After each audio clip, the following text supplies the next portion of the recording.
I got somewhere else to go. Years ago, my mama and my dad sung an old song.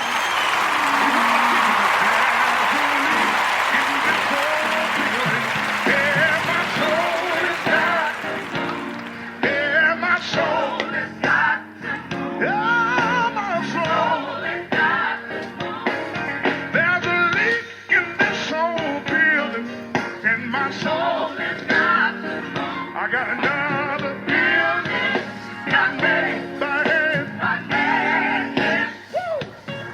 There's a leak in this old building, and my soul is God. Gotta get out of here one day. Soul is God. Oh, my soul is God. There's a leak in this old building. Lord, my soul is God.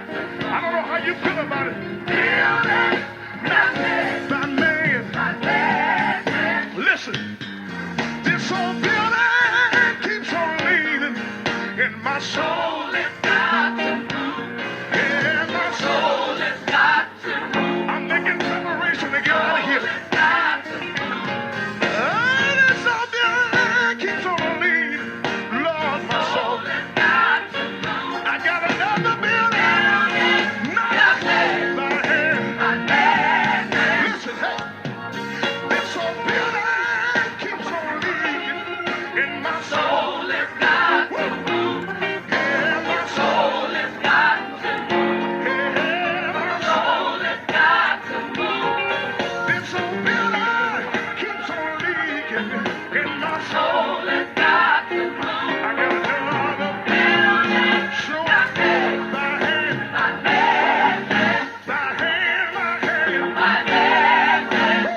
It ain't made by me. Man didn't make where I'm going.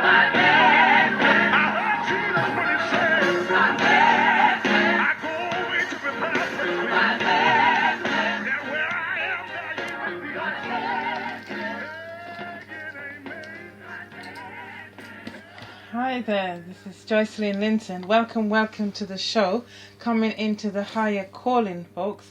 And yes, today it's the 7th, 07/08/2016. So it's the 7th day of the 8th month, the year 2016. And you know, 7 means completion, and 08 means something beginning. And 206, well, I see the fours there. So I'm seeing 4 and 5, 9. So we've got 7, 8, 9. So we've got something in line coming up very shortly. And the time now is 22:37. So now we're dealing with the 7, 8, 9 and 7, 8, 9, and I'm seeing 2 11s there. Okay, 7, 8, 9 and 11s there.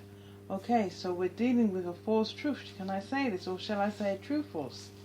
We're dealing with a true false, and those who are in algorithms may be able to associate with this. So I'm Joycelyn Linton, coming into the higher calling. Welcome to the show. And we're going today look at the 2 witnesses that Revelation, John, speaks about in the book of Revelation, at the back of the Holy Bible. And we're going to look at what it's saying, taking it from the top of the verse 1, and also alongside the prophet Zechariah, chapter 4 and 5. And also Israel has something to say as well. So, but there was something astounding that came to me in reading Revelation that I hadn't noticed before. And can I tell you that I never know what I'm going to say until I begin to speak. And then I realize that I pray that it's the Lord who's taking over. And why I say it's the Lord, because the Lord begins to demystify the Holy Scriptures, and He gives a word in due season. So until I begin to read the Scriptures, before a new understanding or a new revelation will come to me.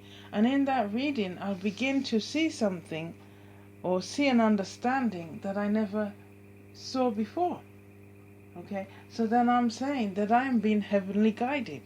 I'm being heavenly guided, and that there is a deeper message that is to come for humanity. Hey folks, can I tell you that the earth is actually undergoing a change now? A change for the better. Yes, the time is due for us to come into a new sprout of growth and development, to come into an advancement of ourselves. And you may say, hey, what is she on about?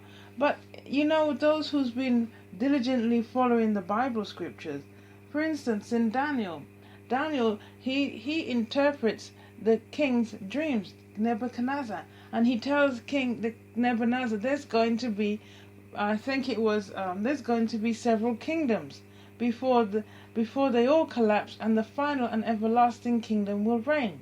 And he said that there's going to be your kingdom, Babylon, then there's going to be the Persian and the Grecian and the Roman, until where we are right now, the British Empire.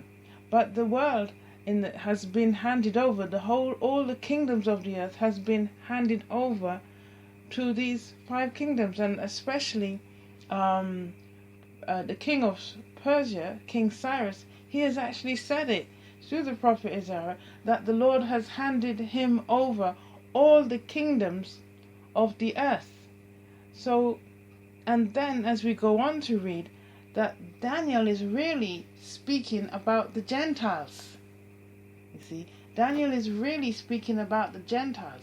So for thousands of years, can I put it this way, that the Gentiles has been ruling the earth.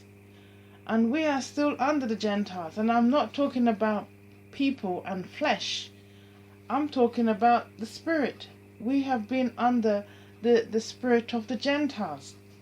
And reading Deuteronomy 4, Deuteronomy 4, it talks about what the Gentiles do. And I'm just going to mention it here. The Gentiles do not acknowledge God. They do not worship God. They worship the works of their hands, wood and stone. Okay, and they also bow down to gods, that's idols, which is totally against the Lord. See, so we have been under that spirit of the Gentiles, and we still are. But Cyrus says one thing that really made me think about the setup of today. Cyrus he says that the Lord has given him all the kingdoms of the earth, and then it goes on in through the prophet Isaiah that the Lord not only has given him the kingdoms of the earth, but also endowed him with great heavenly knowledge. And if we look at today, and we go over to the European countries, they're very well built up. And if we go over to the third world countries, or the underdevelopment countries, they don't seem to have the same kind of immunities. And it suddenly caused me to realize, because I'm seeing, you know, all these buildings and transportation and technology, books written and that. And I'm thinking, this is so cleverly put together. But in the everyday speech of people, I'm not seeing anything outstanding on the Europeans. In my everyday speech, I don't see them standing out any different to any of the other nations. But you know, when I go over to a third world country like, say, the Caribbean, that's been classified, and I've gone over to India, and certain parts of India, if you go out into the more rural parts, you can see that the place is not as built up as coming over into the European countries. But yet when you talk to people, we're all about in the same sort of wave band of thinking, and in the same, well, the people are in the same kind of intellectual sphere. So how is it, I used to wonder, that the European countries are well built up with lots of amenities, immunities, comfort, and the third world countries, the other hotter regions, does not appear to be so built up. So it makes people want to flood over to the European countries to get that type of comfort and that type of convenience. And it causes the European countries wants to put up barriers. Recently, these last several years, to put up barriers such as immigration policies to slow the incoming of people wanting to come and experience the conveniences of the European countries, so to speak. Okay, because there is a lots of goodness in the rural life in the third world country. There is much goodness, and much of the hands of God is naturally found in the underdeveloped country. But there's just a reason why the Lord has allowed the earth to be governed under the Gentile spirit. And I asked the Lord the question last week, and it took about 3 days, and the Lord said to me, because I want the people to always call to me. I want the people to know that they will never find their completeness unless they call on to me. See? When they realize that they cannot be fulfilled, that their own hands, the works of their own hands, and idol worshipping, and all the other adultery. And adultery does not mean infidelity in a marriage. It means worshipping other idols in other situations instead of worshipping the true God of this earth. He said when they've done all that and undone all that, and they will realize that they're still not in their completeness, and eventually they'll come around that I am the true God of this earth and the God of heaven. That's what the Lord said to me. Excuse me, I just need to cough. Just bear with me, and I'm just going to play a song here. Excuse me. I used to look into my father's eyes in a happy home. That came out unexpectedly. King, I had a gold throne. Those days are gone. Now the memories on the wall. I hear the songs from the places where I was born. Upon the hill across the blue lake, that's where I had my first heartbreak. I still remember how it all changed. My father said, don't you worry, child. See, heaven's got a plan for